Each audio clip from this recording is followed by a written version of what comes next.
Lalo pa ang pagtitibayin ng Pilipinas at Japan ang alyansa sa gitna ng tensyon sa West Philippine Sea. Layo nitong panatilihin ang kapayapaan at seguridad sa rehiyon at hindi raw nakatuon sa anumang bansa. May unang balita si JP Soriano.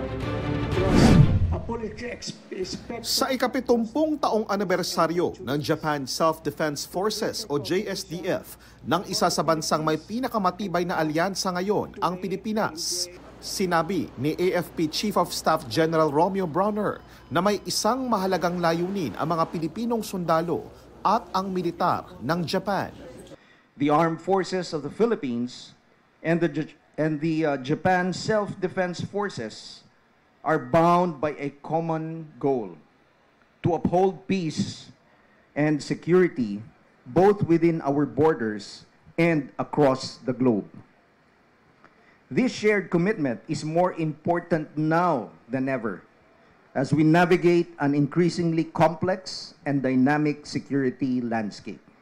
Sinabi ito ng AFP Chief matapos sabihin na nagbigay na ang AFP ng mga rekomendasyon kay Pangulong Bongbong Marcos kung paano isasagawa ang mga susunod na rotation and resupply mission sa BRP Sierra Madre sa Ayungin Shoal.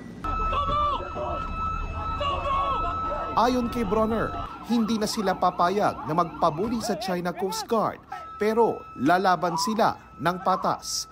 Ang pag-iit ng Pilipinas sa karapatan sa West Philippine Sea na pinagtibay na ng 2016 arbitral ruling, pinuri ni Japanese Ambassador to the Philippines, Endo Kazuya. I would like to commend the Philippines' firm stance in championing a maritime order based on the rule of law. Dahil kaalyado ng Pilipinas, mahalaga raw na matulungan ng mga sundalong Pilipino. Malaking bagay raw kapag napirmahan na ang bersyon nila ng Visiting Forces Agreement o VFA na Reciprocal Access Agreement o RAA. Di raw ito nakatuon sa China pero muling giniit ng Japan na tinututulan nila ang mga agresibong aksyon ng China sa West Philippine Sea. Japan is concerned by unlawful maritime claims and steadfastly opposes the dangerous and coercive use of Coast Guard and maritime militia vessels in the South China Sea.